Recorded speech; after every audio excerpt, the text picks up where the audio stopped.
Jai Ganesh. Ramesh.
Ramesh.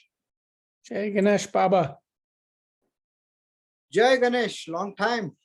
Yeah, it seems like forever. I know, but time is an illusion, huh? Yeah, it almost worked out for us to be at Hanuman Festival together with you, but it was a different time we were there. You coming to Bhakti Fest or Bhakti Love or staying? No, we don't travel much. We are getting to the Ram Dass thing in Boone, North Carolina in a couple of weeks. That's our plan because we could drive there for a couple of days. Rich, I'm going to be there. This is Lara. Hi, Lara.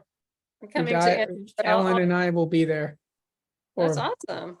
You Yeah. probably met each other at my workshop. Lara is a Jyoti student and really sincere practitioner. Terrific. Yeah, I think I remember you, Rich, from one of the ones probably in like 2017 or 18 or something like that. Yeah, Ellen and I were there together a couple of times, and I was there with my son once and by myself a couple of times too. Cool. Yeah, Rick came from North Carolina and is used to be a very high level, almost pro tennis player. Oh. And recently, Rich has taken up pickleball. I played twice, Manoj. Yeah, but and now I'm just an old guy that hits tennis balls. hey, something to do, right? What to do? Yeah. But the thing with tennis is I see many tennis players, they like to whack the ball really hard, like drive. Yeah. What they don't do is like drop it, do what is called a third shot drop it near the net. And that's where once they master that, they'd be pretty awesome. Is this for the serving team or the receiving or both? Serving, because when you're serving, you're actually on the defensive. Right. Pickleball. So when you serve and you get a return, typically a good return is really deep, right? So you're pushed on the back. I just came after 2 hours playing. I just played in Encinitas, Lara. What you do is you drop the ball. Instead of hitting it hard, when you hit hard, they can just block it and place it wherever. But when you master the third shot drop, right? It's a third shot. And you drop it in the kitchen area, it gives you a chance to come up, especially when it's a great drop. And then you move in unison with your partner. So pickleball to me is a metaphor for life and yoga. How you play pickleball is how you live life. Because how do you motivate your partner? How do you motivate your opponents? I mean, we're all playing for fun. We're all playing hard, but it's that feeling of connection and community, So that sport has taken on a life of its own. We've got like 22 million Americans taken on that sport. It was 5 million last year, But I would love to play with you when I come to my next workshop, Rich. Yeah, I'd love for that to happen, to go to the workshop and we could play pickleball. So everyone, we have Randy, Dadi, Lara, Jack. It's my old friend Rich, aka Ramesh, who used to come from North Carolina to my retreats with his wife Ellen or Udaya. I hope to see her sometime. But we've had some good times and to be continued, Rich. Huh? Thank you. So I want to welcome Randy. Jai Ganesh. I want to welcome Dadi, my good friend Nitin. Namaskar. Namaskar. I want to welcome Lara, who was there in the last Zoom call and who is in Encinitas or Carlsbad, right, Lara? That's bad, yeah. Thank you. I want to welcome Jack, who's been mistakenly called my son. I think he's my adopted son. Yeah. Jai Jack, Ganesh. Jai Ganesh. Thank you, Can Jack. neither, can neither confirm nor deny. Say that again. Can neither confirm nor deny. It's like there's a whole story about that. I can neither confirm nor deny. It came from a Russian submarine that was sunk on the Pacific, if anyone remembers that. And then the CIA issued that famous statement, I can neither confirm nor deny the presence or absence. And that is consciousness. I want to welcome Dr. Kim. Long time, Dr. Kim, welcome. Thank you. Is it Knoxville, Tennessee?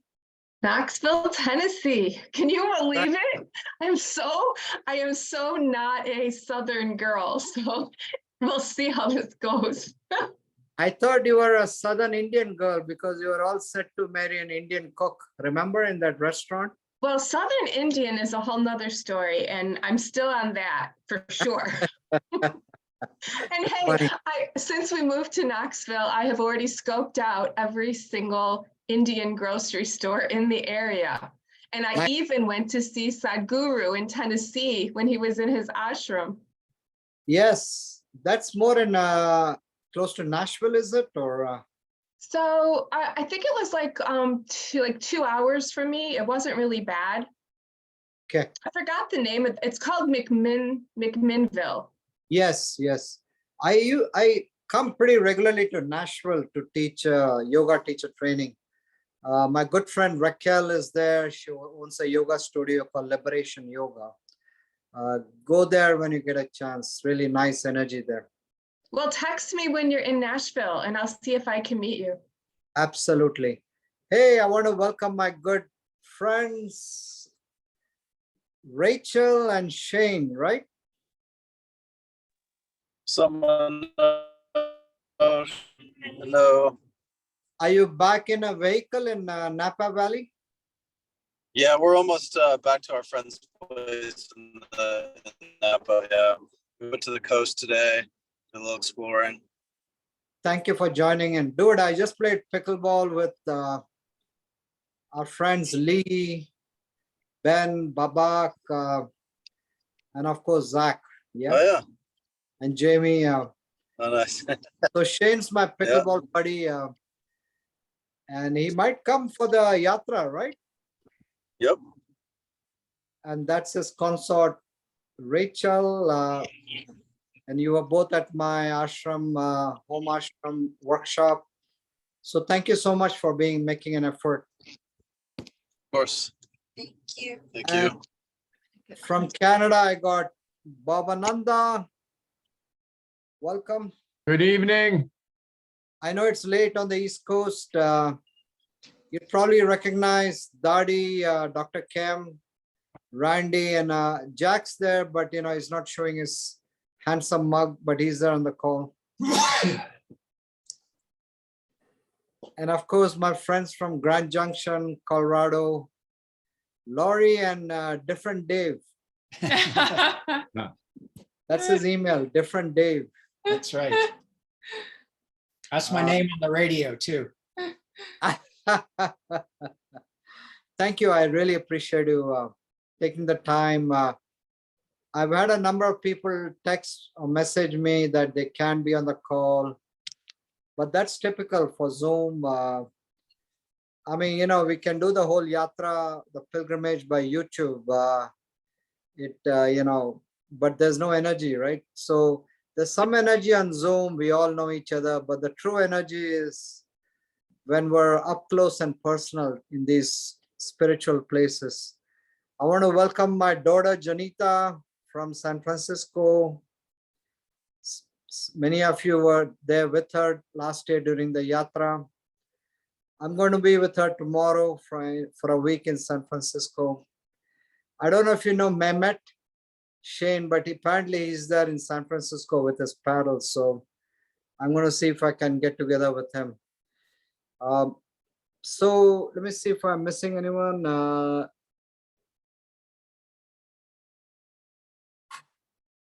I think I got everyone. Let me just check here.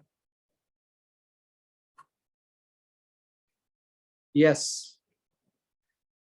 So I want to show you two murtis. It's a bit of a quiz.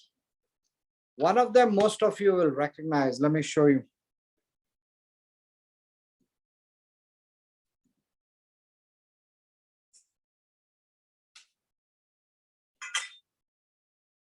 It's this one, right? And what is this? The lingam. It's the lingam. It's the formless nature of Shiva. And we are going to visit three, what is called Jyotirlingams in this yatra. And I'm going to get into a little more details of that. I did not do that last time. And the other unusual one is this one.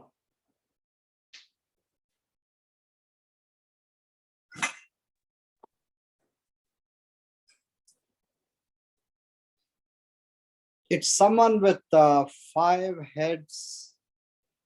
And if you see closer, it's a woman. She's sitting on a lotus. She's got 5 heads and 10 arms with all these accompaniments like a trishul, the trident of Shiva. She's got a discus. She's got an axe. She's got a lotus. She's got the Vedas. She's got a conch shell. And she's got a bowl, like Kali's bowl, where you had the severed skull. And then she's got a mace club. And she's sitting like one leg down, one leg up. We have Any a guest. guesses who that might be? It's really hard. It's unusual. He's everybody, Wow. like all the goddesses together. Wow. Yes and no, right? So there's a specific name for her, and I'll relate it to the story. Everything's a story for me, right? I'm a storyteller. But you're right, Shane. You're right on.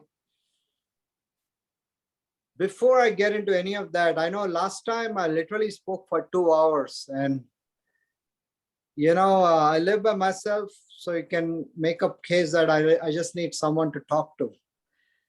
That's why I kept going for 2 hours, and thank you last time. But this time I promise to keep it succinct. Let me, before I get into the little more depth of the teachings, do you have any questions about anything? And I also want to welcome my good friend Lisa. She's an English teacher from Los Angeles. Really an amazing person over the years. There you go, Lisa. Welcome. Thank you. Do you all have any comments from last time? Any questions? Anything to share before I get into it? Manoj, do you know yet how many people you're going to, how big it might be? It's going to be, I would say, a more small group compared to last year. Last year I had 30 people.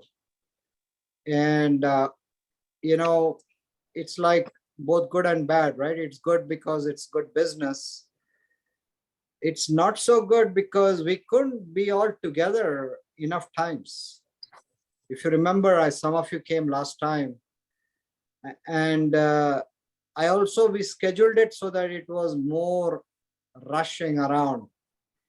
So I wised up. We're doing more in-depth in every place, and also a fair amount of assimilation. So not only when we go in, we're prepared. When we come out, we will do some activities. So to answer, I would say 10 to 15. There are people still, in the water. I would say 15 would be a good number. We're not there yet, but 15 would be a good number. That to me is a manageable group. Okay.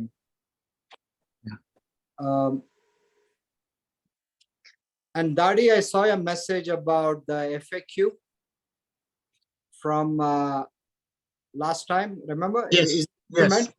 Yes. So it's on a Google Drive. Janita is going to help me post it to the group. We will edit it.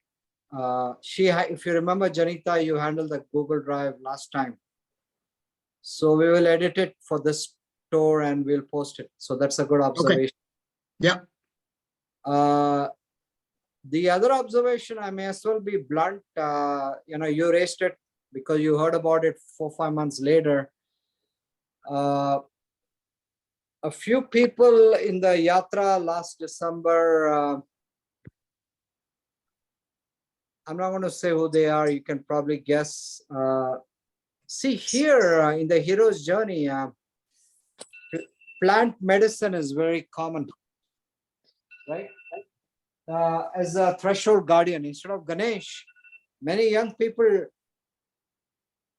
do the plant medicine for feeling the spiritual Shakti. I don't have any judgments about that. This is California. Weed is like health food in California, right? I have to log on to Southwest. I'm flying tomorrow. Excuse me. But Dadi raised a good point. This time, see, here's the main thing. If you get caught in India, especially Westerners, and I'm a Westerner too, I have a US passport, so is Dadi. We'll all be in the same soup together. Drugs are a big no-no, even if it's like plant med or, So I'm going to put that in the contract this time. I just want to let it, this Zoom call is being recorded. I'm going to send out the recording. Is that what you want me to share, Dadi? Yeah. Yeah, because it's the legal requirements in India are different from USA, and sometimes we may not realize that is what I'm trying to tell you.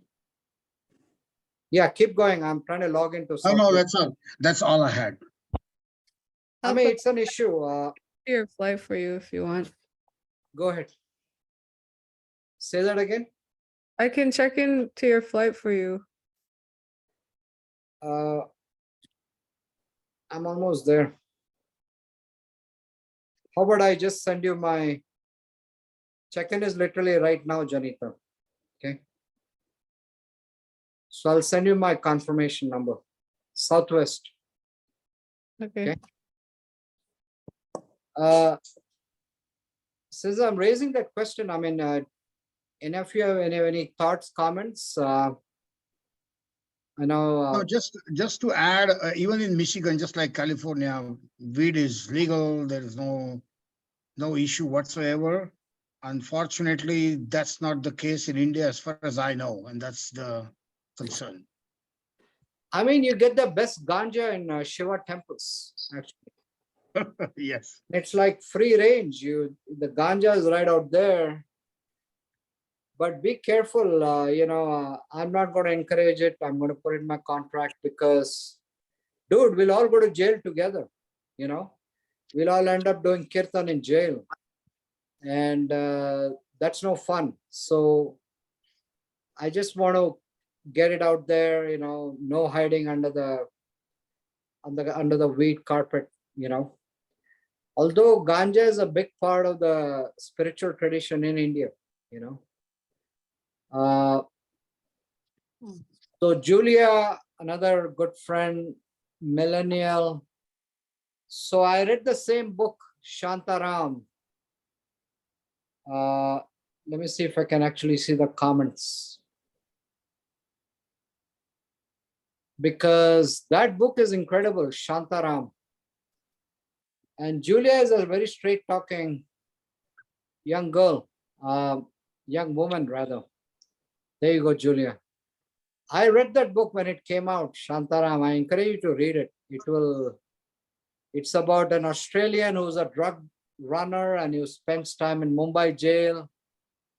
And he becomes like hardcore Indian in his language, everything. It's an amazing book. This guy, Johnny Depp, got the rights to that. There's a mini series too. Okay. Do you know, Babananda, where's the mini series? I would love to watch that. It's because the book was compelling, except at the end, I felt it was too much about Afghanistan, I remember. So Babananda pirated it. I don't know if that's legal in Canada, but you know, we'll keep it between me, you, and the Gayatri here. Okay. So I already let out the secret, which is Gayatri. That deed is Gayatri. This is Gayatri. Okay. And as Shane said, she's everyone, and we'll talk about it. Any other comments, questions from last time? Let me see if I can keep going. Okay, so let's start with Shiva. Okay. So this is Shiva Lingam. Okay. It's powerful. There was a book not in the too distant past by Elizabeth Gilbert. Anyone remember that book? Eat, Pray and Love. And she stayed in Siddha Yoga ashram, and they're big into Shiva worship. So are many traditions, but this is the formless nature of Shiva. Okay. And it is called a lingam. Lingam literally means mark. But there's something called a Jyotir Lingam. Jyotir means light. So it literally means a pillar of light. So there's a story, because we're going to go to 3 Jyotirlingams in our India trip. There are only 12 and deeply powerful spots. Okay. So in the story, you know, you have what's called a Trimurti, the 3 main gods, the deities. Brahma, the creator, Vishnu, the sustainer, Shiva, the destroyer. And it's the same as like the atomic model. I joke about it. The electron is Brahma. So Jack, who travels with me, is like the creator. He comes up with many ideas. And then Vishnu is a proton, the sustainer. And I sustain this teachings. I've been doing this 22 years. And we have another guy in our gang, Kurt. Some of you may have seen him. And you can guess who he is, right? He's more the Shiva, the destroyer, but he destroys preconceived ideas we have. We need Shiva strongly. So Shane and Raquel, you probably met Kurt, right? The bearded dude at my home ashram. So there's a text called, it's called the Bhav Gang, right, Jack? There's a text called Guru Gita. Guru Gita is really what Elizabeth Gilbert talked about in Eat, Pray and Love. And that book became a bestseller. That's a Siddha Yoga path. where it talks about this lingam, but it comes from an even older text, the Linga Purana, the Shiva Purana. So once Brahma, the creator, and Vishnu, the sustainer, they were having a debate on who is more powerful. When you create something and that thing is sustained, what's more powerful? It's like, the right wing and liberals, there are two approaches, right? The creativity comes from a little more liberal tendency. But when a tech company is like cruise control, then the founder hires a little more conservative guy to set the systems in place. So the answer is you need both. And they both had the argument. Who is more powerful? Brahma and Vishnu. And suddenly Shiva appears as this massive pillar of light. Light means Jyoti. So that's a Jyotirlingam. And this came from Narmada River. That's where we're going. It came naturally from Narmada River. And it was so powerful, this beam of light. It was like accompanied by the thunder of Om. But at the same time, there was deep peace in the world, It's like in the Bhagavad Gita, if any of you have read that, this is what Oppenheimer talked about when there was an explosion. Arjuna asked Krishna to show his cosmic form. And when Krishna showed the cosmic form of totality, everything, there was like a thunder. It's like a thunder coming right in your living room. Arjuna was like awestruck. He was also scared, but at the same time, he felt a deep peace. That's what people felt. This is the Shiva equivalent of Krishna. Okay. So Shiva then challenged, the voice challenged Brahma and Vishnu to find the two ends of the pillar. So Brahma jumps on his swan, his vehicle is a swan, and he goes up, keeps going up. Vishnu takes his boar incarnation, Varaha, boar, and he keeps going down. And Vishnu keeps boring on the ground. And that represents metaphorically a root chakra, the Muladhara. The root chakra in us is the closest to the earth. And Vishnu could not find the end of the lingam. And Brahma, now he's got an ego. And when you have ego, then you want to prove you're right? So Shane must have seen this in pickleball, I've seen a few skirmishes, right? It's not all peace and love. Sometimes, especially, there are close line calls. And I tell people, hey, man, first of all, we're not playing for a trophy.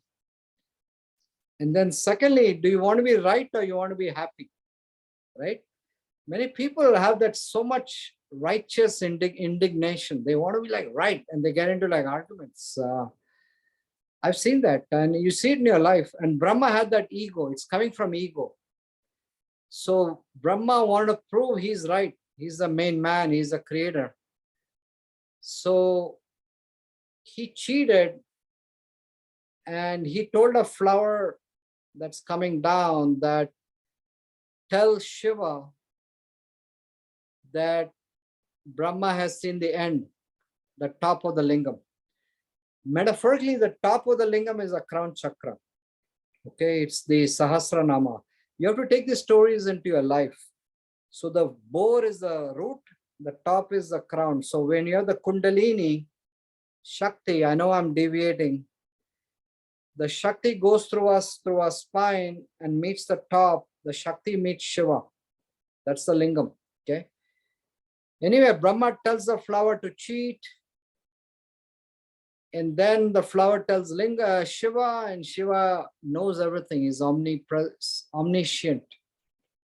So he curses Brahma. Hey,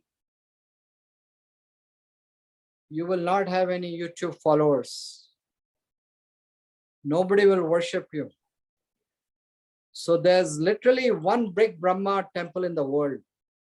There's a few small ones. There's one in Goa, one in Tamil Nadu, but nothing major.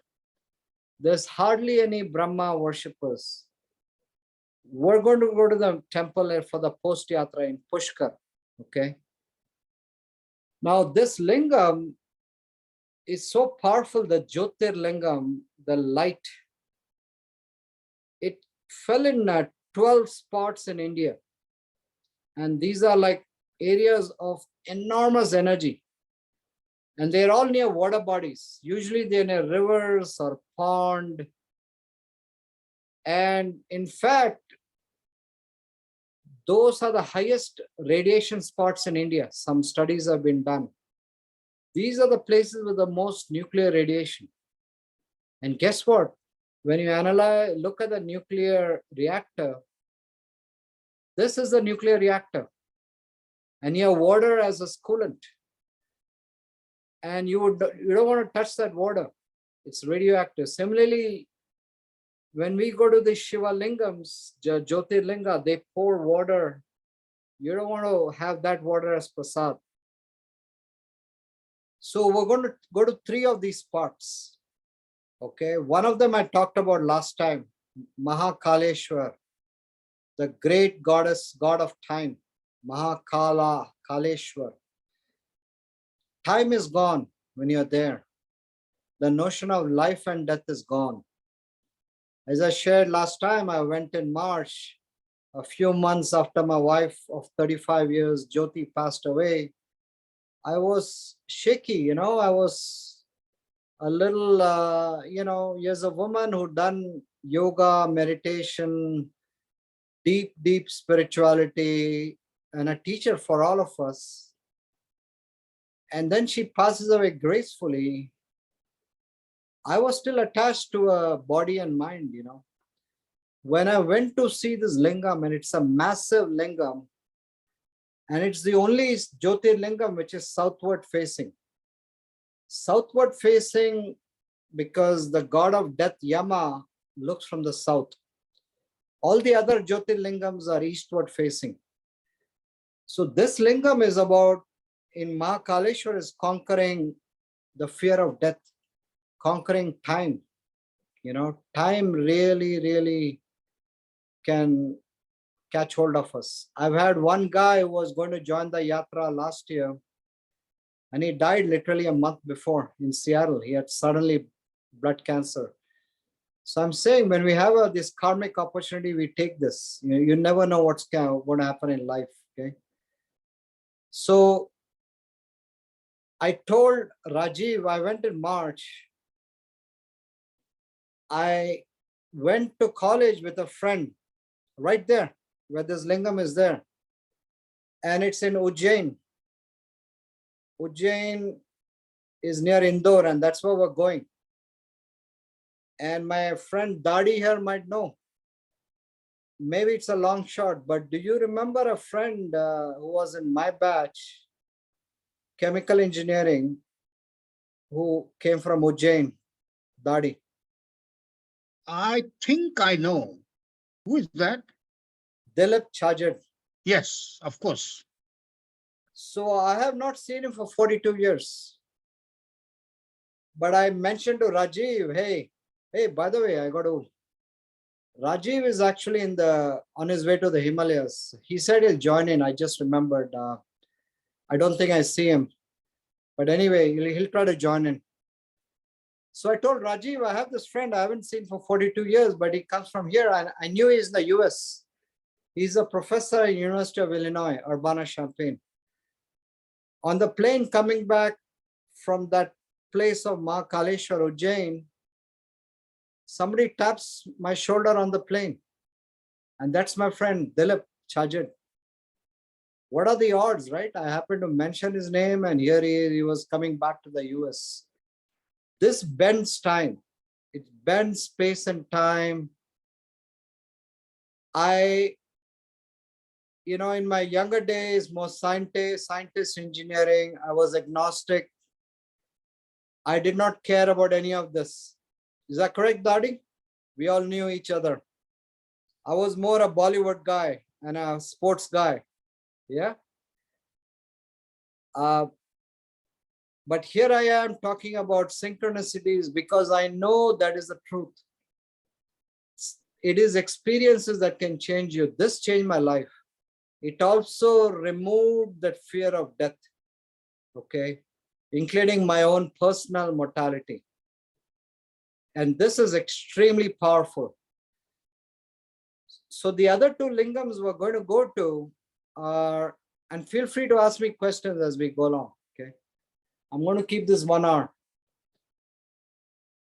The other two lingams are right there. There's Omkareshwar Jyotirlingam. And we know the head priest of the temple, Ram, and he's going to hang out with us. It's very powerful hanging out with these sages, priests, do rituals right on the river. And as I said in my email, when we are in the river together and the water is flowing, try to be upstream of me, because, we're all dipped below the waist and you don't know what happens after that. We had good fun in waters in South India, right, Dr. Kim? The other lingam we're going to go to is Jyotirlingam is in Varanasi. That actually is a seat of power in India. The entire powerful everything, politics, spiritual, cultural. That literally is the Kashi Vishwanath. And Rajiv ji and I went to this ashram next door. We know the sage who's literally who grew up with the chief minister, Yogi Adityanath. And there's some power things going on because that sadhu had us, a major of the Indian army escort us inside, okay? So you can just feel the seat of power right there. And Varanasi is everything. All the goddesses, the Shakti Peeths, the sages, it is there, okay? Now, Brahma gets cursed 2 times. He gets cursed by Shiva that there's only one big Brahma, nobody will worship you. He also gets cursed by his wife, Saraswati.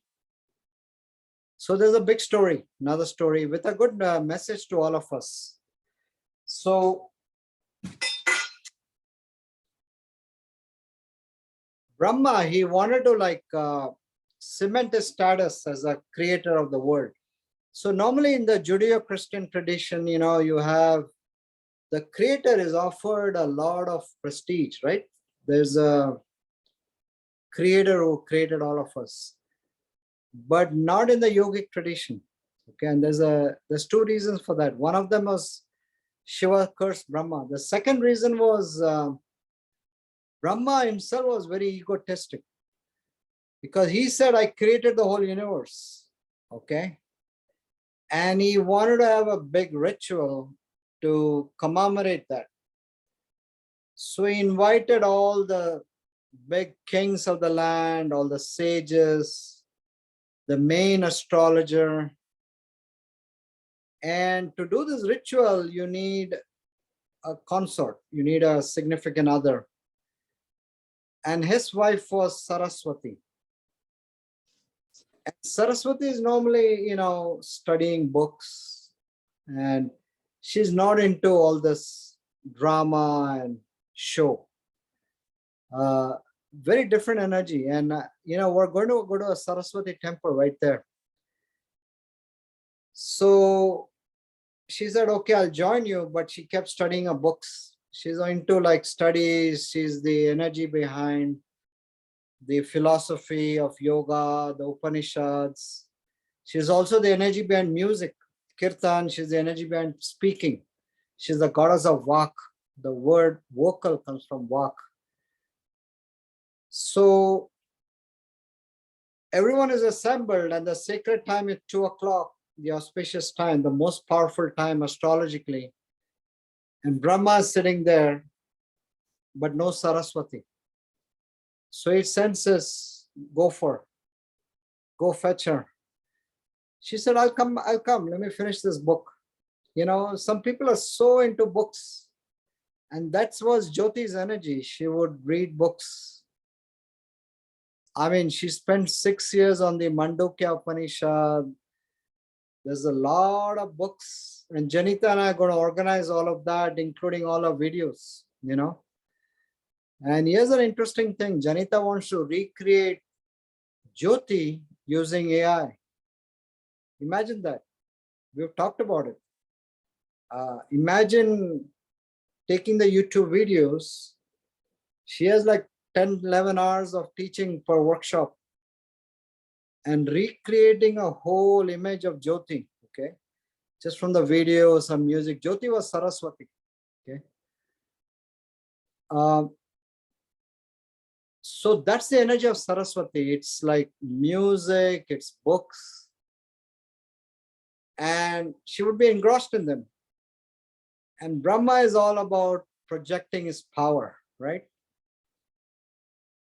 And she won't come, and you know, he's getting nervous. And you need a consort for this yajna, this ritual. So Shiva is like, whatever, dude, you know, why don't you find some other woman, you know, go get married, you know. It's like when you have a regular partner in pickleball, doesn't show up. It's like find someone else and play with and win the damn game.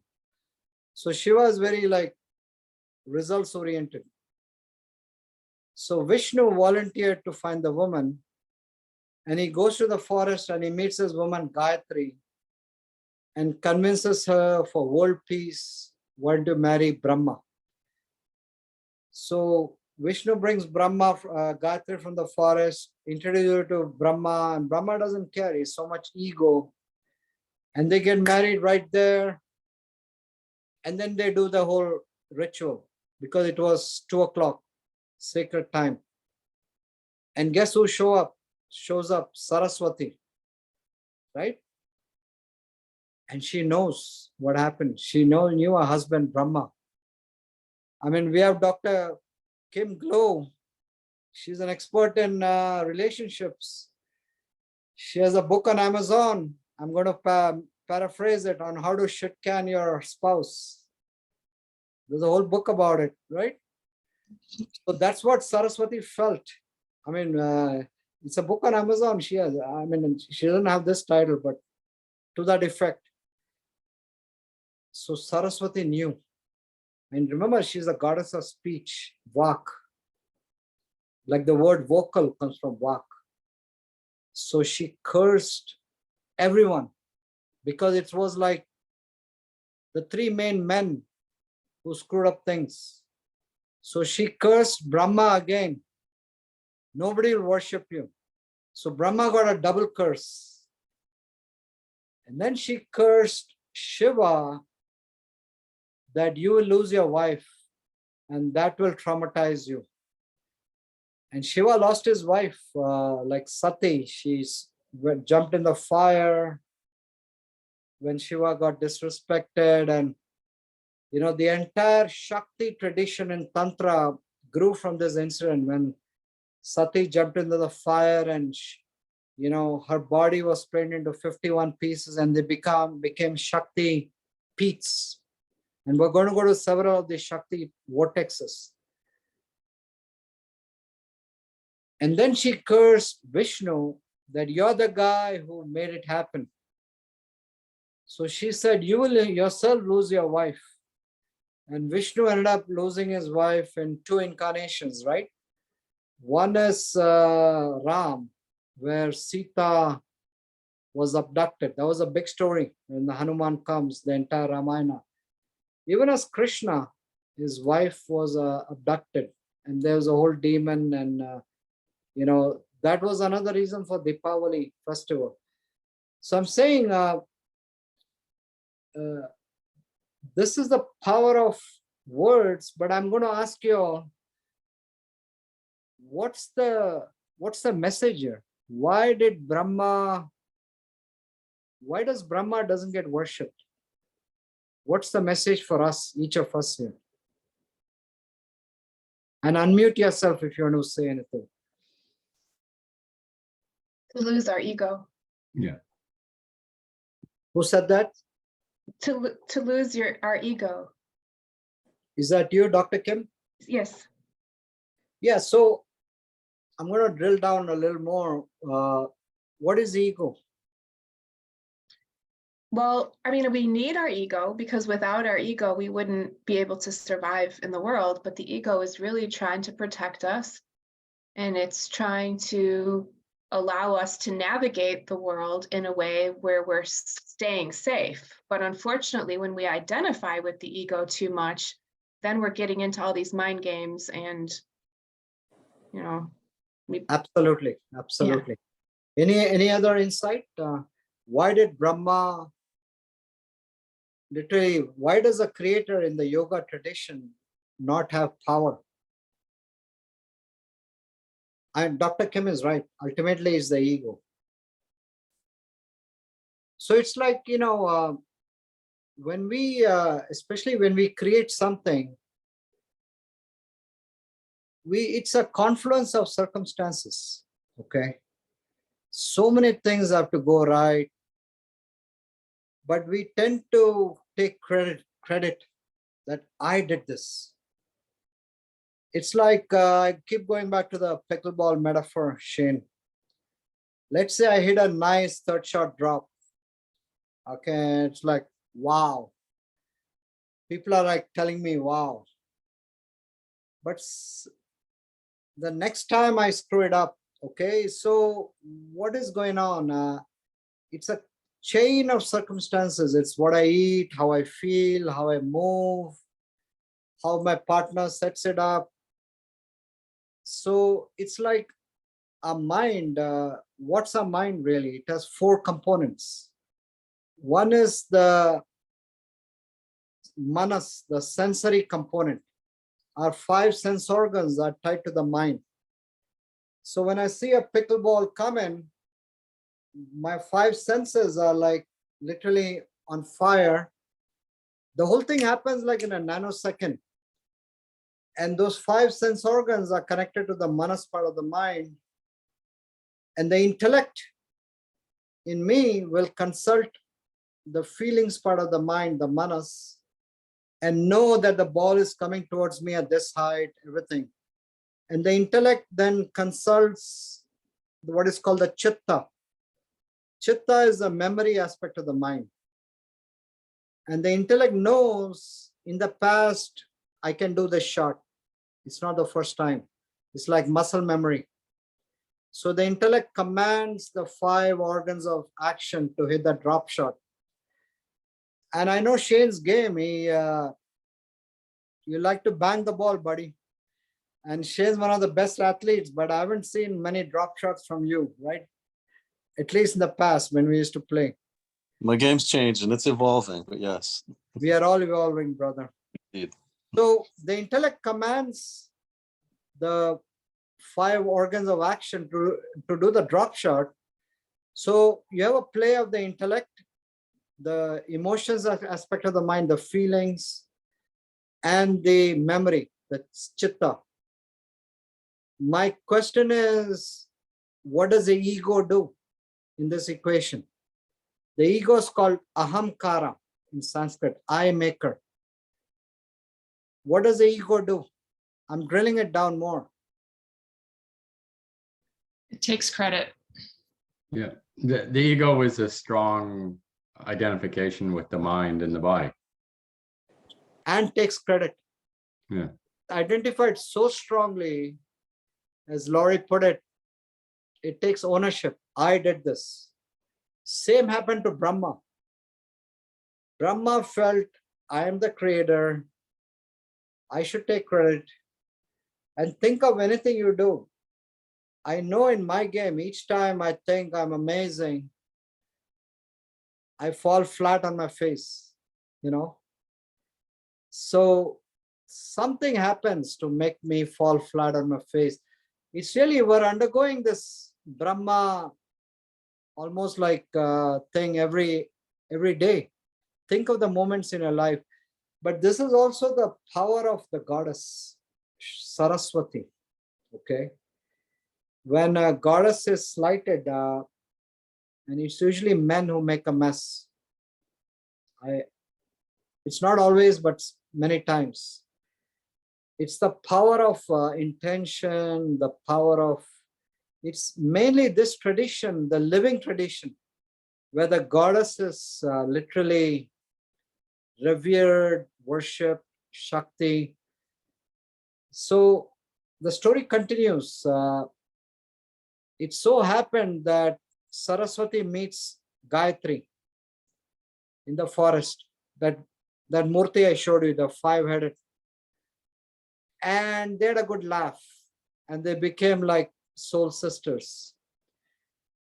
So there are very few Saraswati temples. I think I know the reason why, but I let it pass.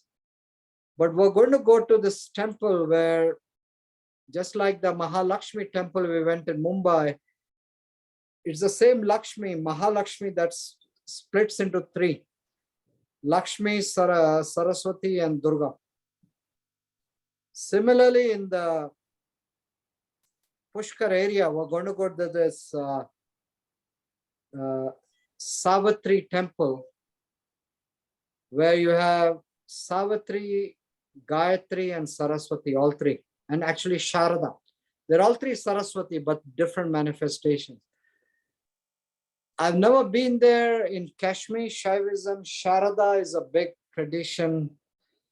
There's a Sharada Peeth in the Shankaracharya tradition, Sringeri. Very powerful, the goddess, because she's the goddess of wisdom.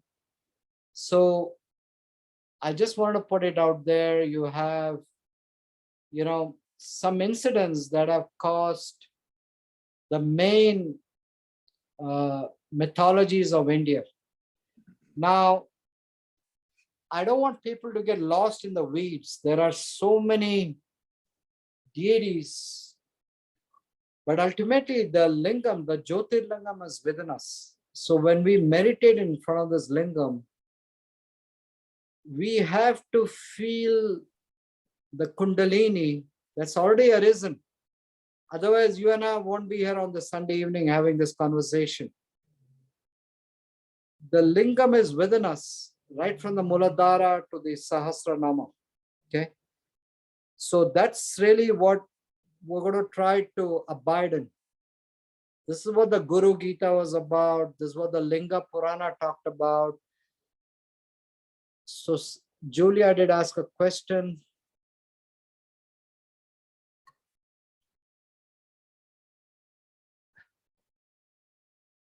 Yes. You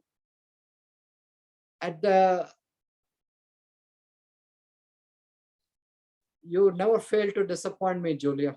Thank you. You know, I'll tell you the backstory behind this is that I did a retreat with Bob Thurman, and those like tantric yogis, they really love to remind you what a lingam and a yoni actually is.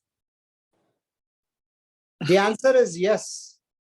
Okay. There are many levels. Okay. At a more, you know, like it's the same with all these deities.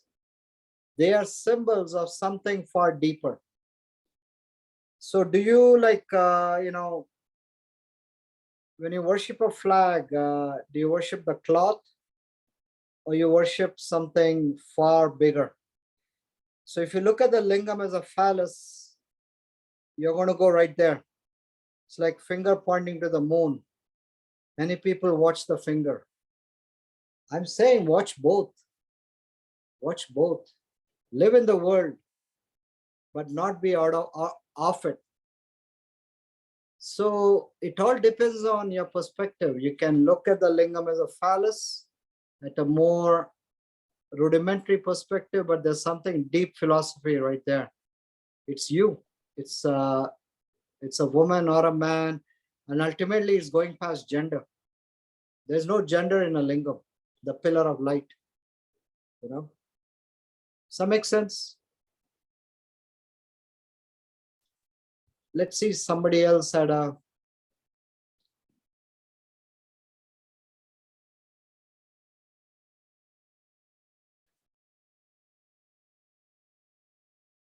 Yeah, Bob is right. That, but see, it's all more mixed, Bob, because like the Siddha Yoga tradition does both Tantra and Vedanta, both. So, you know, it's not as clear-cut defined that only in Tantra is the lingam as a phallus. Even in Tantra, you have the Jyotirlingam. They worship the Jyotirlingam, you know, like Elizabeth Gilbert talks about it, you know. So it all depends on your perspective.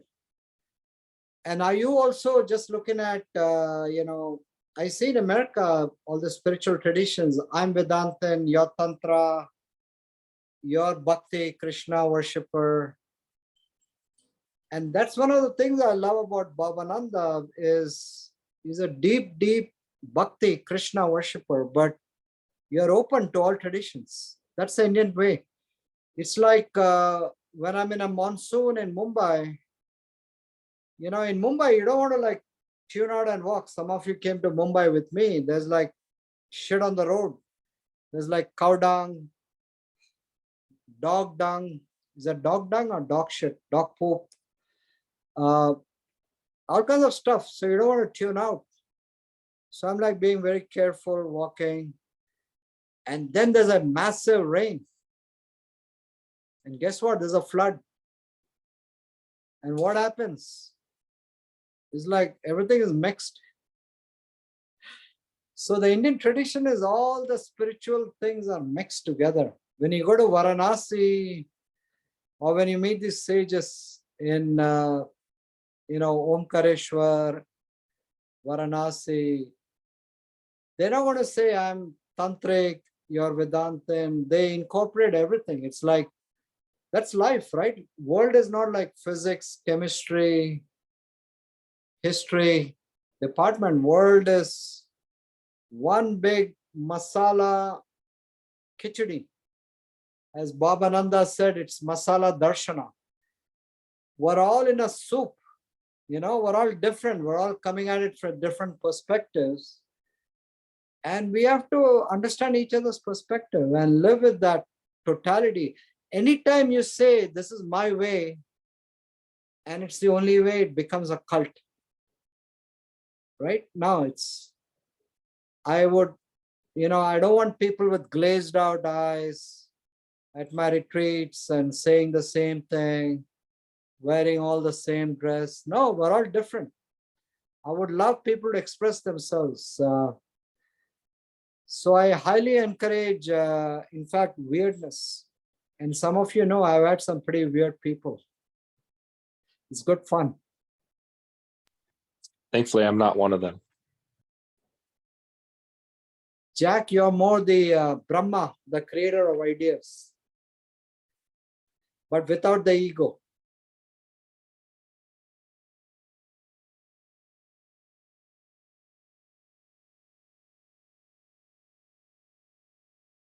Do you have any, I mean, you know, I'm like a storyteller. I go everywhere. So I do what is called a non-linear style.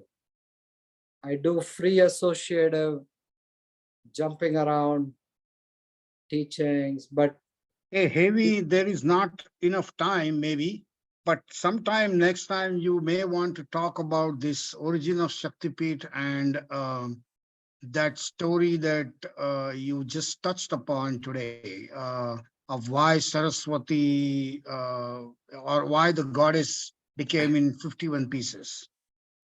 that's a BFD. BFD is a Biden mantra, by the way. Yeah. He was caught on hot mic telling Obama at the passage of the healthcare bill, this is a BFD. Yeah. that Shakti story is a BFD because, again, this is a precursor to that story, right? Saraswati's curse. That Shakti story is very powerful. We're going to go to Shakti Peeths in Bengal.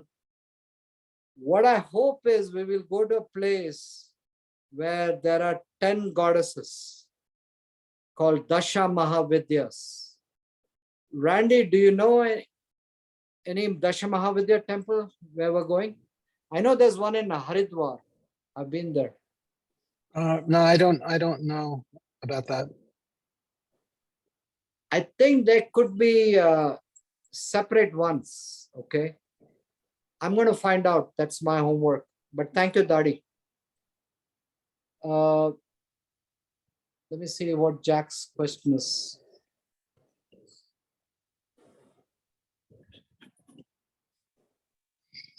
Yeah, do you want to what do you mean by material logistics? Jack, you mean like air, visa, food, stuff like that? Yeah, just the logistics of the travel there. If anyone's interested in talking about like maybe supplements that you want to bring, what kind of adapters and that kind of thing. I don't know if anyone's interested in knowing that, but thought I'd bring it up since it's kind of the topic. Thank you, Jack. In the FAQ document, there was a link on adapters. There was a whole conversation on supplements. I remember Randy being particularly useful. He's a chiropractor by profession, but generally he's been to India a few times. Yeah, Randy? Yeah, a few times. I mean, any tip for us, including Indian Americans, on how to navigate India, like not get sick? I always recommend people bring digestive enzymes and probiotics, those two things. What's the first one? Digestive enzymes. So we all have a hack, right? For me, it's apple cider vinegar. For me, it's vitamin D capsules. For me, it's metformin. And I talked Jack into metformin. I talked Janita into metformin. I talked to a couple more people. It's a good longevity drug, but I have diabetes, so I got to take it. I also take the magnesium. Okay. That's Janita's suggestion, which is ease into dairy and always drink tap water. There was a big discussion on grapefruit seed oil, I remember. Never drink tap water, not always drink tap water.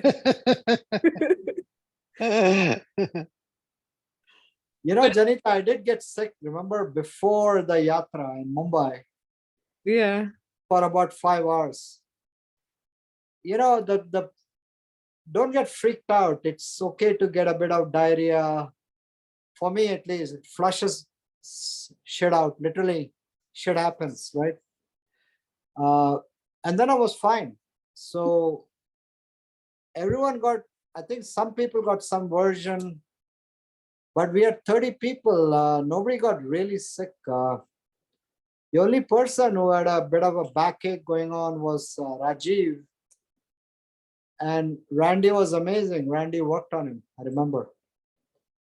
But I don't remember anyone getting seriously sick. A touch of diarrhea and here and there is par for the course. The hotel food is good, really hygienic. It's meant for Westerners. You'll see other Westerners staying at the same hotels. The problem with me is I do get tempted by street food.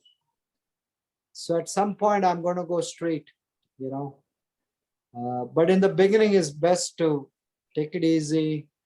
Hey, we even played pickleball there, some of us. So India offers many opportunities. There's obviously this trip is spiritual and it's your journey, but there's a huge cultural thing. everything is like very different than here. Cultural, the food, the English people speak is, it's a different accent. The smaller the town you go to, the bigger the head wobble. Yeah. A big city, you got to be cool. It's a slight wobble. Everyone wants to be cool. But in general, everyone loved hanging out with locals, going to people's houses. I enjoyed myself. I would go to a random person's house, strike up a conversation. Quite a few people did that. So it's very easy, especially in the smaller pilgrimage sites we go to. Okay. There is pollution in the big city. The only big city we're going to is Delhi, in and out. But fortunately, we're limiting our exposure to a short time, a day. But we are doing some fun things in Delhi. Okay. Randy and I went through the whole itinerary a few days ago. And Delhi, there are many options. We're going to keep some flexibility depending on when people show up. But we have a plan for Delhi. It's fun. Delhi is fun too. Shopping is great. Much better than South India. Because the heart of shopping is Delhi, actually. There's a place called Delhi Haat, which is 365 days a year, a big village festival. And non-stop people like from every state bringing their stuff, handicrafts. It's really amazing to watch. Pushkar is great for shopping. I haven't been there, but Randy tells me that. I would say the first part of the trip is very serene. Maheshwar, Omkareshwar. And if you go, don't go by the schedule. It says 1 night in Omkareshwar and 3 in Maheshwar. We're going to do 2 nights in Omkareshwar. Randy and I decided that because Omkareshwar is a power of energy there. So we're going to do 2 nights. Very pristine places, both. And then we jump into Kolkata.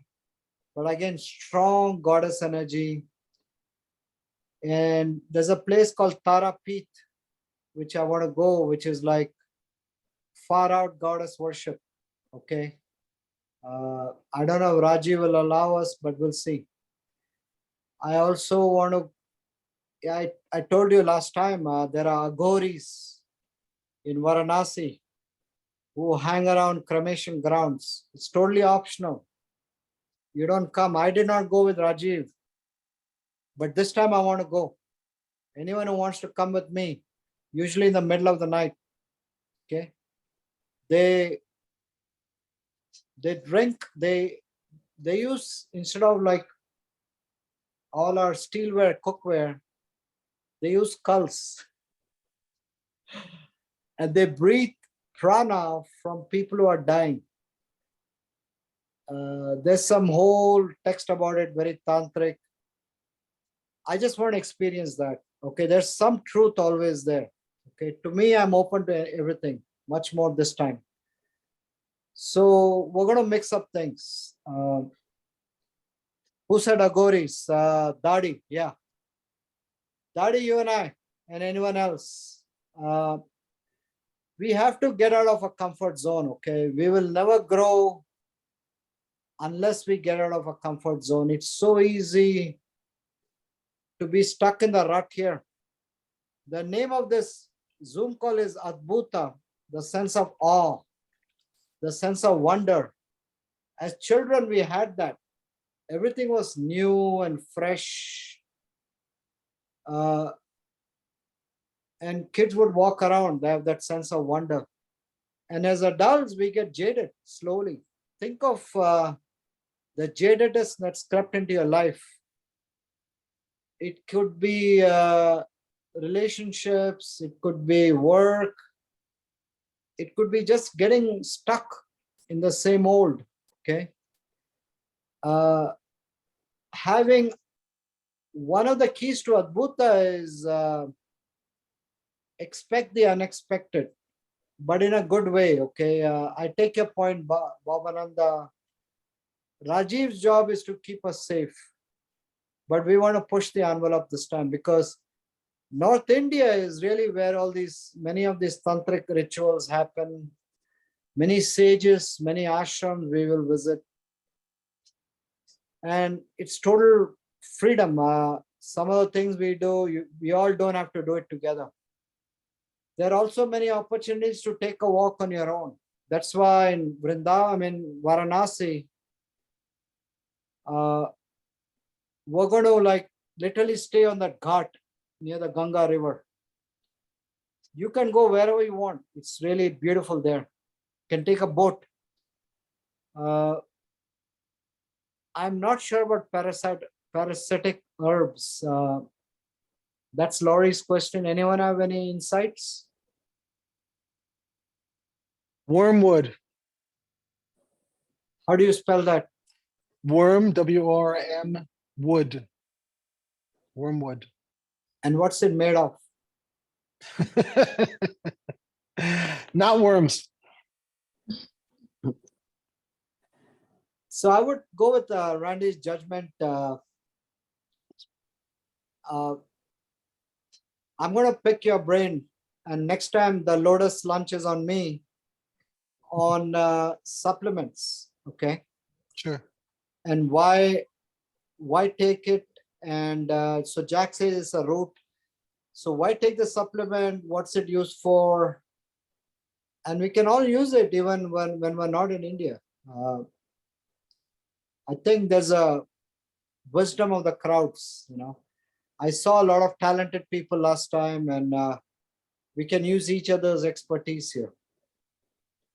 Any questions, Dave? Is this like, my job is this time to, and this was Randy's suggestion really, ultimately the truth is the formless, okay? There's a process on how do you go to from the form to the formless. The truth is formless within us. And it is not necessarily like a heaven, hell that you go after you die. So how do you go from the form to the formless? And that's a whole separate teaching. And we're going to get into that. And the other thing, you will appreciate it when you do it. Kat could not be here. She's actually gazing at the stars in Colorado. When you visit a temple, let's say the Shiva Lingam, the Mahakaleshwar, that's only in the deepest part, Sanctum Sanctorum. But around that, any temple is like a plethora of other sub-temples, right? It's like this Ganesh, Hanuman, Goddess. Those you can take pictures. Some of those are pretty amazing. In Delhi, we're going to go to a Murugan temple. There's astrological, there's astrological significance there, the 7 planets. But the innermost Sanctum Sanctorum, there's no pictures allowed. Literally no pictures are there. So when we literally get anywhere from 5 to 20 minutes darshan, and then the priest kind of shoves you in the butt. When it's time to leave, when you get a shove in the butt, yeah? What stays in you? It's the energy. Darshan. Darshan is when you go through all the jostling, look at the deity, or you look at a sage, an enlightened being. That's a darshan. But you get a gaze back. That's called katakshan, a divine hit. And then you have a sharp intake of breath. That's Adbutha, the sense of awe, the sense of wonder. And that stays with you. But we're going to try and capture that by going through guided imagery meditation.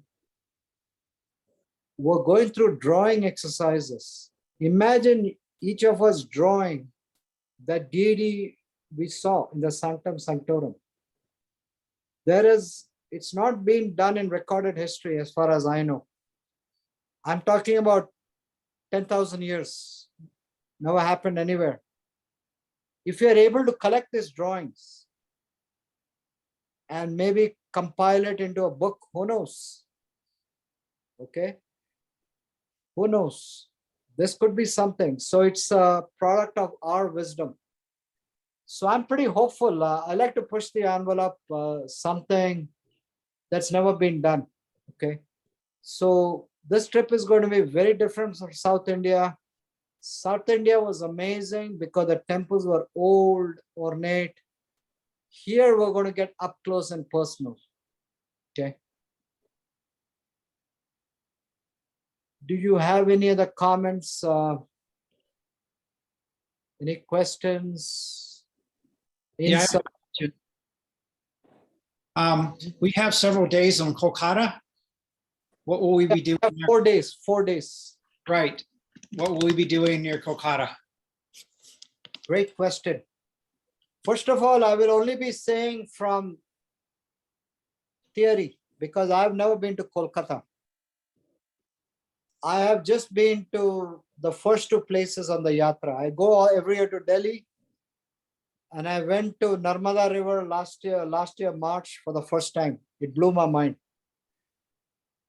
I went to Varanasi for the first time last year March. It blew my mind.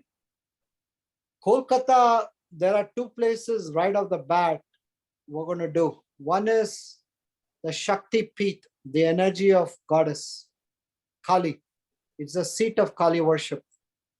The second is Dakshineshwar, where this great sage Ramakrishna Paramahamsa got enlightened. So he was an example of a Bhakti Jnani, somebody who he had a devotional practice as well as a philosophical practice. And that's really who I resonate with more, both philosophy and devotion. The third thing we will do is go to the place where Paramahamsa Yogananda, that's about an hour, hour and a half from Kolkata, by the river, again the Ganges River, Hooghly, where Paramahamsa Yogananda meditated, studied with his guru, Sri Yukteswar. And from what Rajiv tells me, Randy tells me, it's a pretty amazing place, very powerful place for meditation. The fourth thing I want to do is,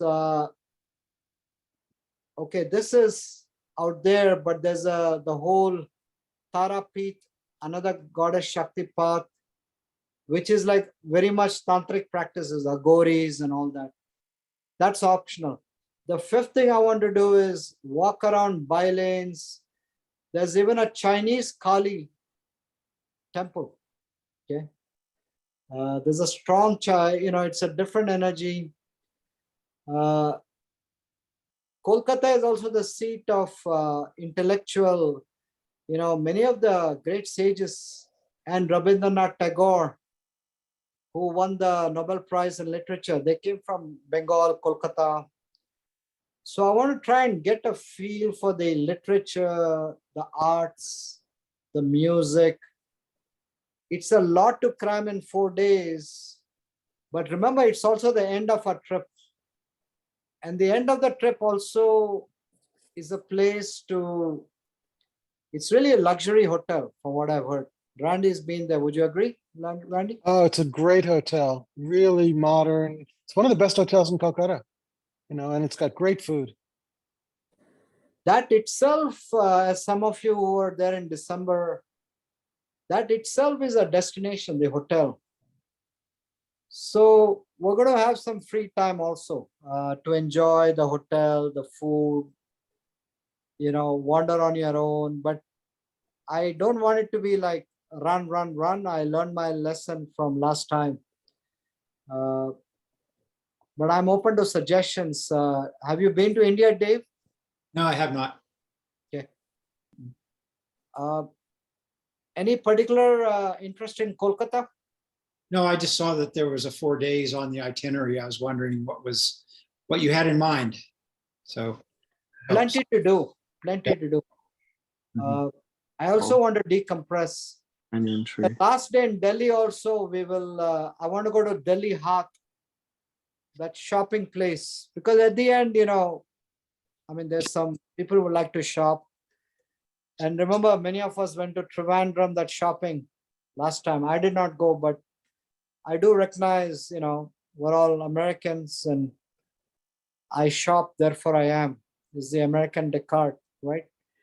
So we need to give a little, everything is optional. That is optional, okay?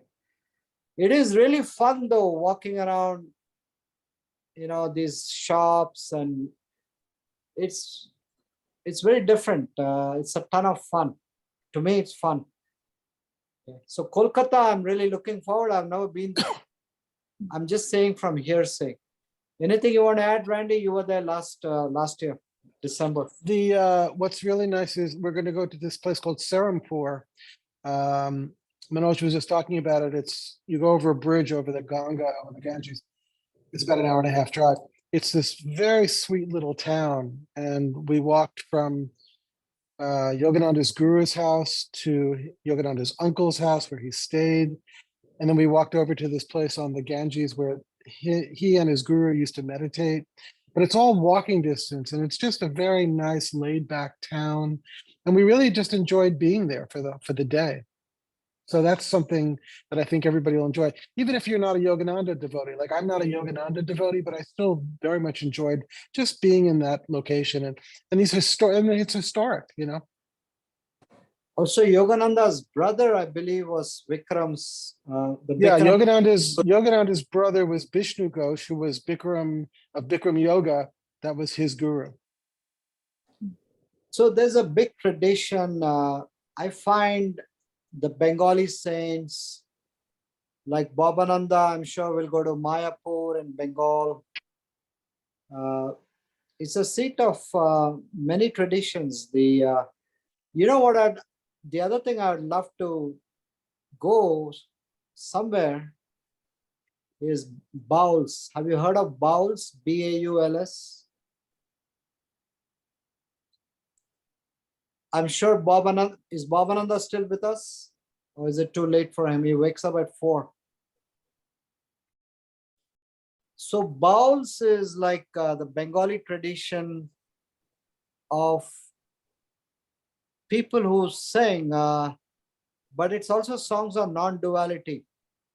I know many people in Mayapur kind of, there's again a little animosity between bhakti and non-duality. But I'd rather not go there. Haribol. I would love to experience a little Baul singing too. Okay. In fact, there's a Baul ashram. I want to try to visit. It's near Kolkata. So I want to experience that. I think Mayapur is too far, right, Bhavananda? That's a seat of Hare Krishna, the devotional practice.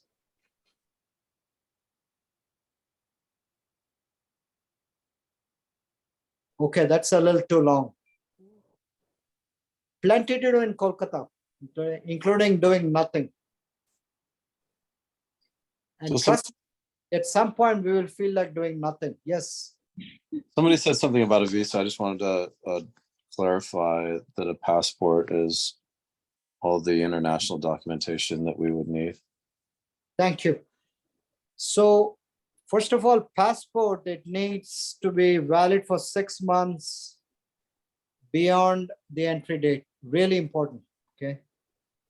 Last year, Janita discovered her passport was expiring soon, but you can apply for an expedite passport and you'll get it in like 2 months, less than 2 months. Okay.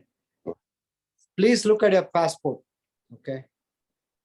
That's, that could take some time. The visa is easy. It takes a day to 2 days online. And you can get a 1-year visa. I think it's like $40 online. We had a guy, some of you may remember him, Mr. Duncan, who literally got his passport the day before his flight left from Washington, D.C. And he had to apply for a visa. So he missed his flight, and I literally was up on the phone at 3 a.m. trying to walk him through the visa. And That was interesting. He joined us a few days later, but it all worked out. Yeah. But check your passport, please. All of you. Just be sure you're okay.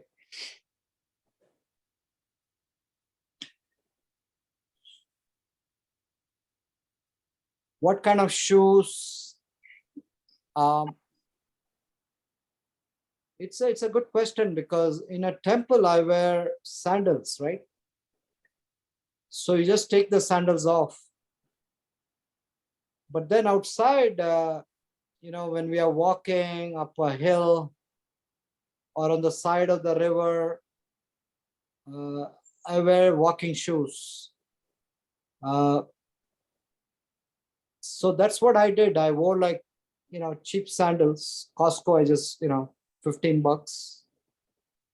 And then I have walking shoes if it's a longer walk, a hike, or is that fair, Randy? Two kinds of footwear? Yeah, the thing is, because it's so common to take your shoes off, not only in temples, but sometimes even in shops, people Yes. take their shoes off. So you want something that can easily come off, and on and off all the time you're doing it.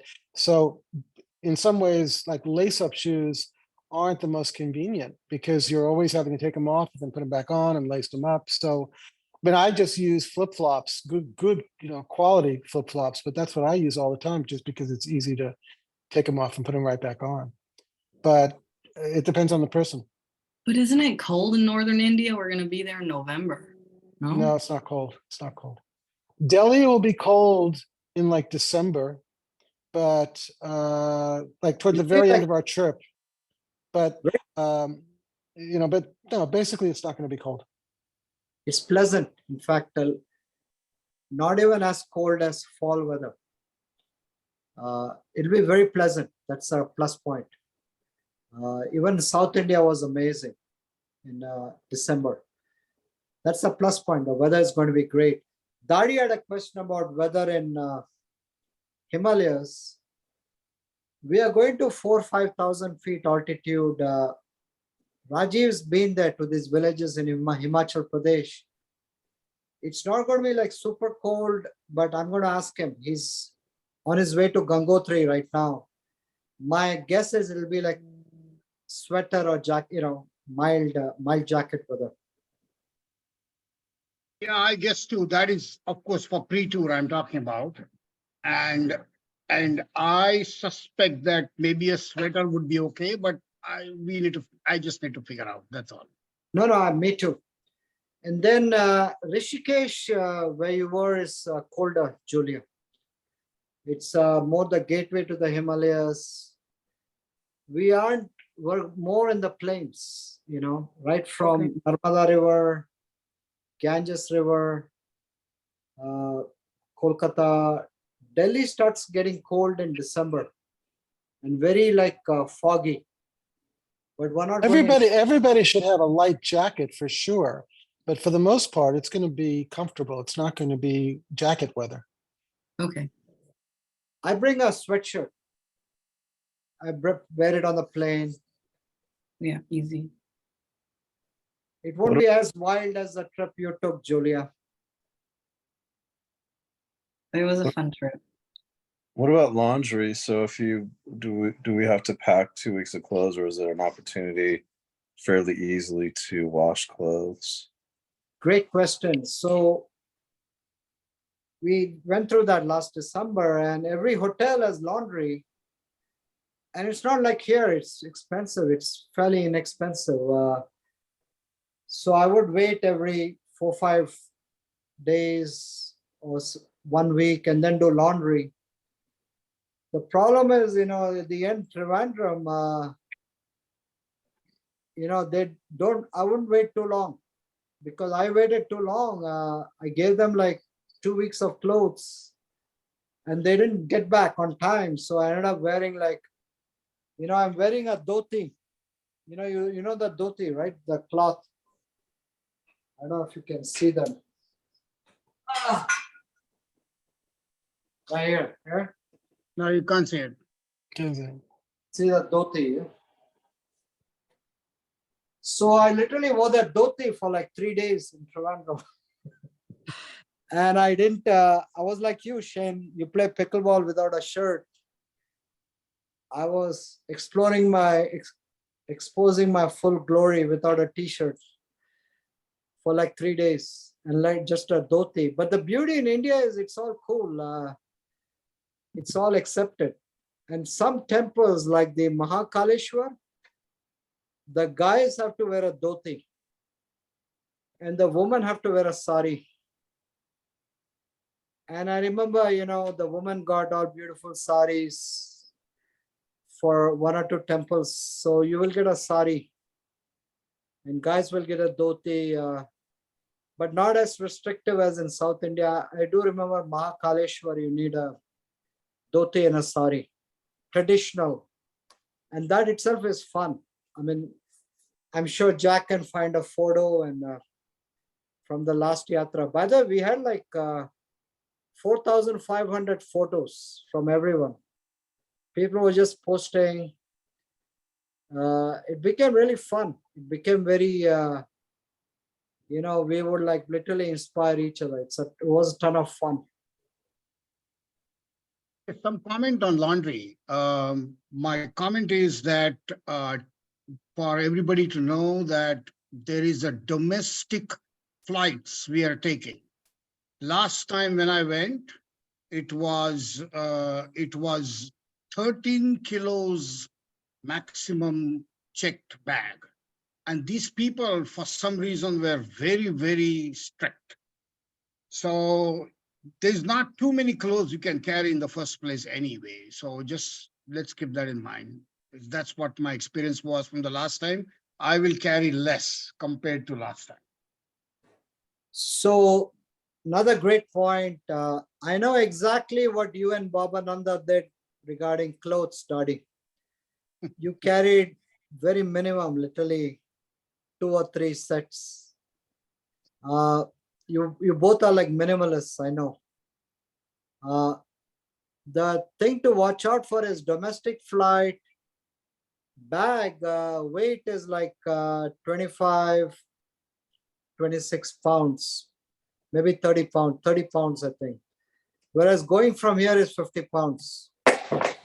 So there's a little discrepancy, but it's not that bad. Don't pack 2 weeks of clothes. I would pack 6 to 7 days.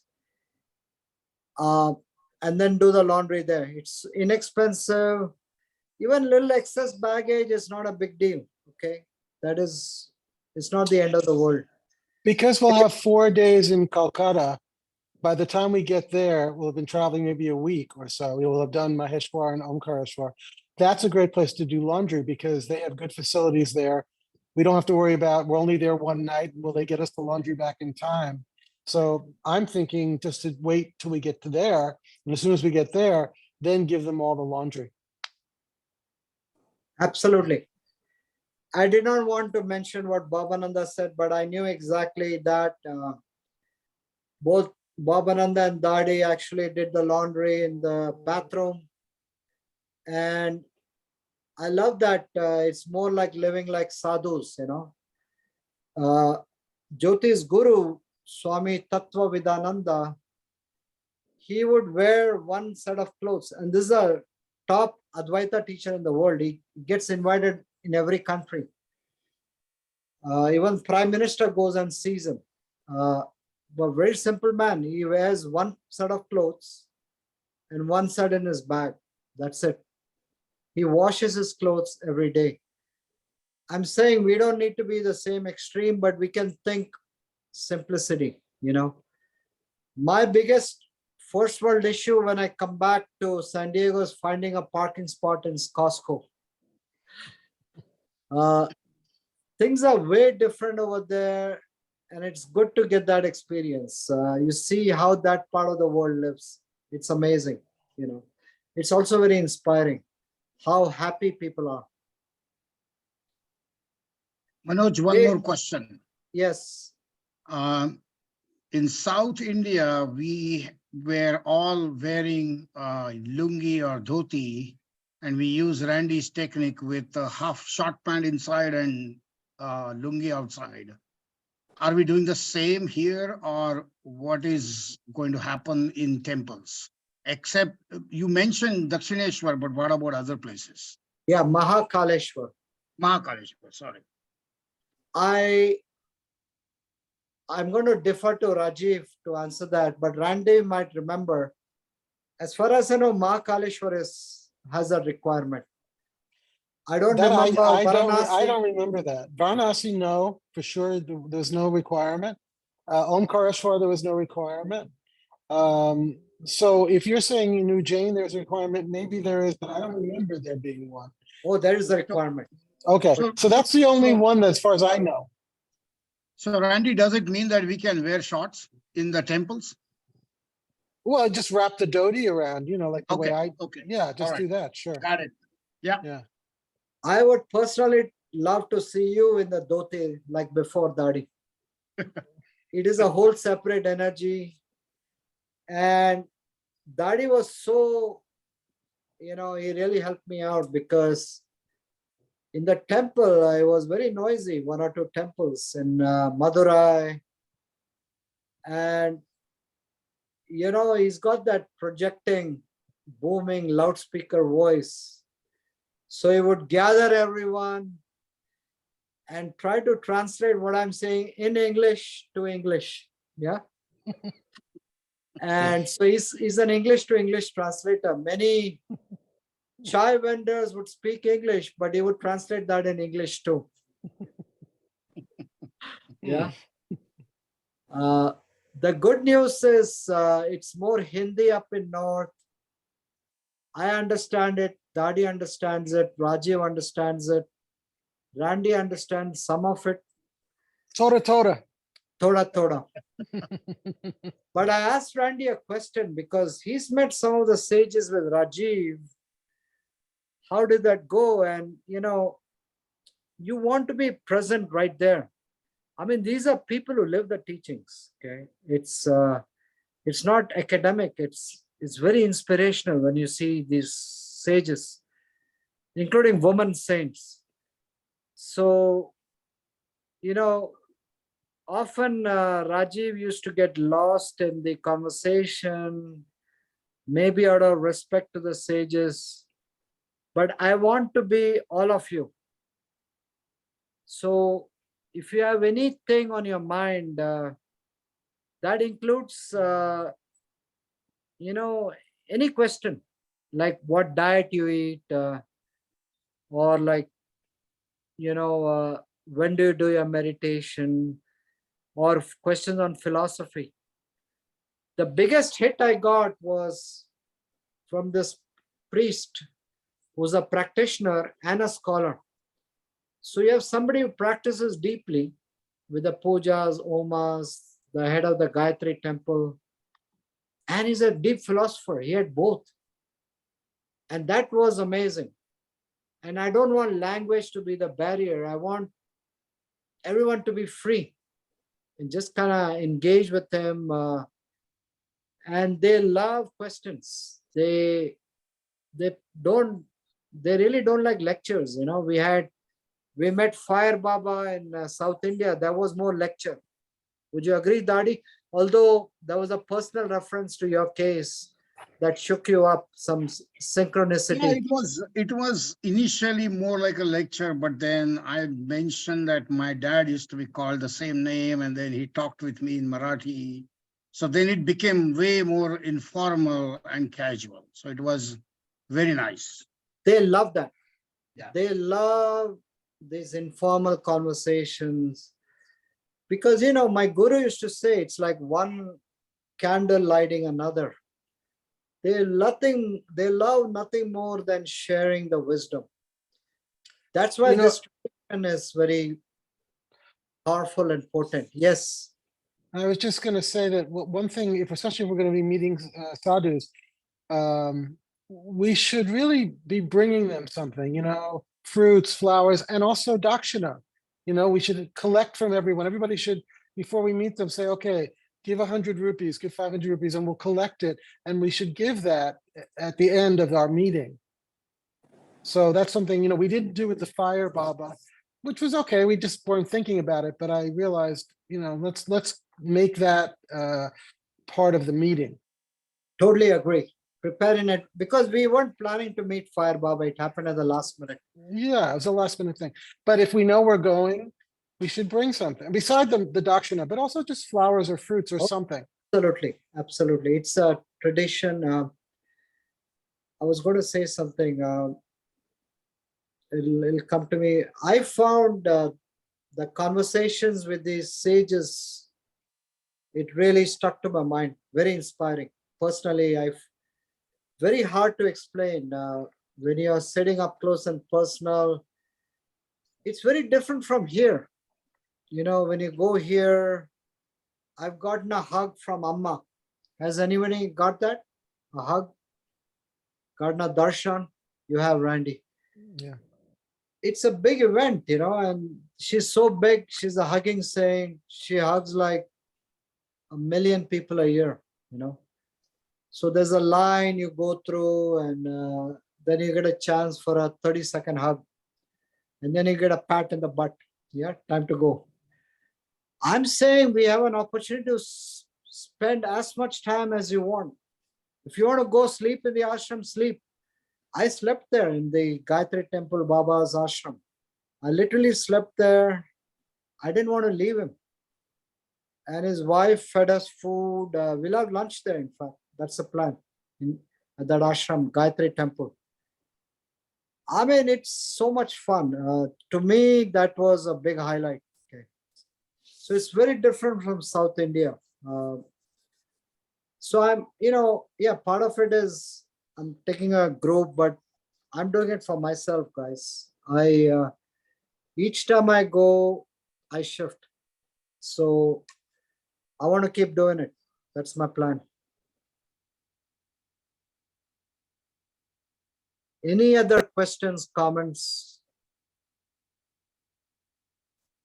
So we will also have a whole discussion on paying rupees, okay? Because since December, when we were there, India has changed. They're all doing digital payments.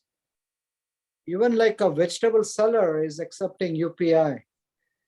The New York Times had an article a few months ago. India is the largest digital payment now provider in the world. In fact, they're consulting other countries, Singapore, Germany, how to implement this. So you don't need a ATM. That's what I'm trying to tell you. You don't need rupees. And the exchange rate is amazing. Cooking lesson, astrology reading, yes, Bhavananda. My question is, how do we figure out this payment using a US bank? The payment is all done by cell phone. They'll all give you the code, right? What's that code? UPI code. So all you have to do is hit your cell phone, but I think we need a conversation about that. That'll be for the next time, including the goddess talk. Okay. So if you have any insights on that, Dadi, the payment way, the digital payments, because that is the norm now. Far as I know, for non-Indian citizens with non-India phone numbers, as of now, it may not be possible. But I'm not 100% sure either. I will find it out from myself as well. Please do that. Yep. Some of us are going early to India, like you, Babananda, Randy. India has literally made a huge change in currency. It's massive now. I mean, my normal thing was go to the ATM machine at the airport, get a bunch of cash. It's all changed now, all digitized. So to be continued, I will put on the FAQ document. I will create another WhatsApp group called announcements. So that won't scroll down. So we will have any announcements of the yatra, a little more like pinned announcements. Okay. Any other thing? I really want to thank you for your attention. Thanks. We're already at an hour and 40 minutes. What to do? Okay. Thank you, especially on the East Coast, Colorado. Thank you so much. Jai Ganesh. Ganesh. Jai Ganesh. Jaganesh. Thank you, Lara. Thank you, Julia. Bye, Jack. Thank you, Manoj. Good night. Good night. Good night. Ramesh, thank you.